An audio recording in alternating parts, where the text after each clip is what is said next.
guys! Welcome back to my channel. It's Chippy by 18. Ayan, it's been a long time since I uploaded my last video. Ayan, during quarantine time pa ata yung last ko na video. Kasi sa sobrang busy, ayan, hindi ko na talaga na asikaso din na lately ang aking channel. And hindi din ako nakapag-upload ng mga videos. Ayan, mega shoutout sa lahat ng mga ating mga friendship, I mean, ayan, and also ating mga GC, ayan, salamat kasi kahit na minsan busy pa rin, but still, andyan pa rin kayo to support everyone's channel. Ayan guys, for today's vlog, since it's a UAE Day or National Day dito ngayon sa Middle East, ayan, only in United Arab, you know, ano nila, it's a 49th National Day, and it's a holiday for 3 days since Tuesday until Thursday. Then since it's Friday the following day, so it's a long weekend, especially for the government employees. So I don't know sa private, pero pag sa government ka, so starting last Tuesday until Thursday, until Saturday, I mean, so off sila. So ayan, so some private sectors also 5 days off din. So ngayon, for today's vlog, itong pinuntahan ko today, matagal ko na siya gustong i-vlog before pa nag-lockdown, before pa nag-start yung mga quarantine, yung mga stay at home. Gusto ko na siyang puntahan, pero since nasa Dubai ako before, hindi ko siya napuntahan when I was there. So ngayon, since nandito na ako sa Abu Dhabi, so ayan, napuntahan ko na siya. It's the Mangrove Walk here in Abu Dhabi, specifically here in Saadiyat Island. So I'm here now. Check natin kung ano yung ganap dito sa Mangrove Walk. So when I say mangrove, mga shrubs siya or little trees na nabubuhay sa mga salty water. So yung mangrove nila dito parang ano talaga, preserve nila yung kanilang mga mangroves dito. And good thing is parang ano siya, isang new attraction siya dito sa Abu Dhabi since na kaka-open lang ito. I think last year siya nag-open. So kaya last time gusto ko siya talaga puntahan nung nag-open siya January, I don't know, last year or January, parang ganun lang na ano, na mga time na nag-open itong Mangrove Walk. So since it's holiday, I don't know kung nakita ko sa entrance kasi kanina, pero medyo maraming tao. So and now I'm still doing the hazard kasi naghahanap ako ng parking. So I think hindi ako, parang wala pang ano, punuan siya guys, kasi ano nga, parang nagmali ako ng ano, di ba, ng timing kasi nga holiday, and I know na marami talaga pupunta ngayon dito.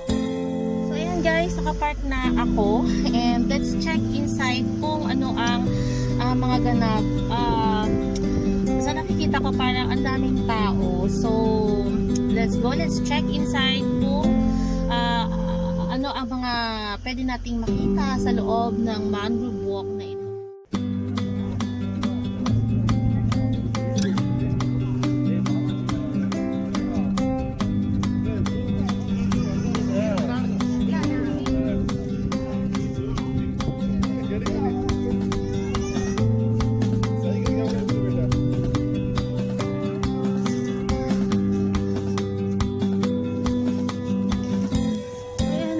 Here already inside the mangrove area. So ayan, kung hindi ka nakapag-pre-book or hindi ka if you don't have the booking, you have to scan the code outside the entrance.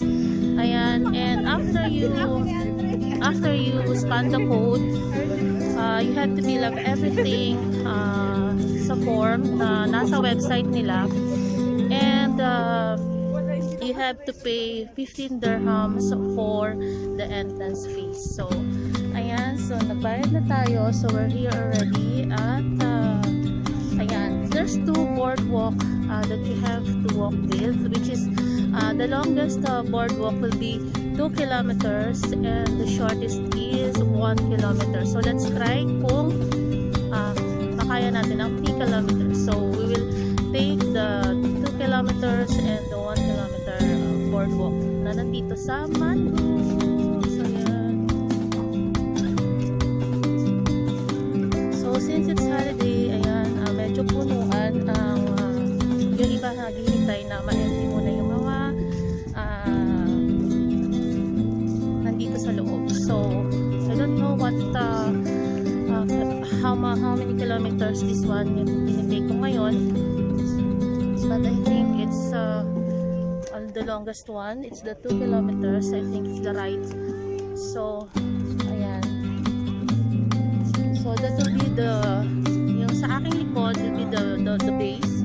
Ayan, the entrance, and you have to pay there and everything. And there's a little cafe na nandun sa likod ko. Guys, hindi ko siya masyadong ma-clear kasi since na pumunta ako sa ganitong oras, di ba? Although na it's winter time already, but still mainit pa rin siya. So, I have to wear my jacket. So, ayan. So, I don't know, ayan, nabak muna yung stick para makita niyo lahat. Hindi ko alam guys kung anong ilang kilometers tong nilalakad ko ngayon. Kasi dun sa kabila, medyo crowded siya. So, yun, medyo crowded dun sa kabilang yun. So, I have to take here at medyo empty siya dito. So, dito ako na side. So, ayan guys, as you can see, all the mangroves are here. Ayan, nandito na yung mga mangroves. Ayan, yung mga little trees natin. So, mangrove means shrubs or little trees na nabubuhay sila sa salty water.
sa likod ko kanina. Ayan, ang sarap ng tubig kasi nga maano siya, malamig. So now we will find our way back. So I think it's here, way to car park. So let's check.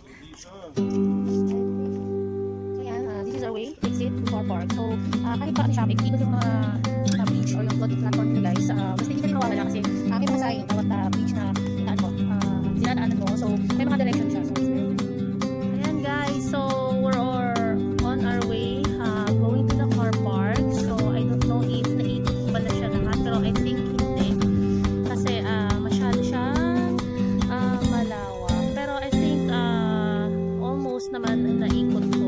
So ganun pa rin naman yung mga views, although may iba na mga short lang and then rest area. So but guys, pag nandito kayo sa Abu Dhabi, don't forget to drop by here at Mangrove Abu Dhabi. Ayan, you need to have pre-booking before kayo pumunta dito. But pag hindi naman, you can still scan the code outside the entrance bago kayo papasok, and you have to pay 15 dirhams. So ayan guys, we're going now to the park exit. So ayan, pag nandito kayo sa Abu Dhabi, don't forget to drop by here at Mangrove Abu Dhabi Boardwalk or the Mangrove Walk Abu Dhabi.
Down below and subscribe to my channel para lagi kang updated sa aking mga videos. Ayan guys, thank you sa lahat and thank you sa pagsama nyo sa akin dito sa Mangrove Walk Abu Dhabi. Bye bye and God bless everyone.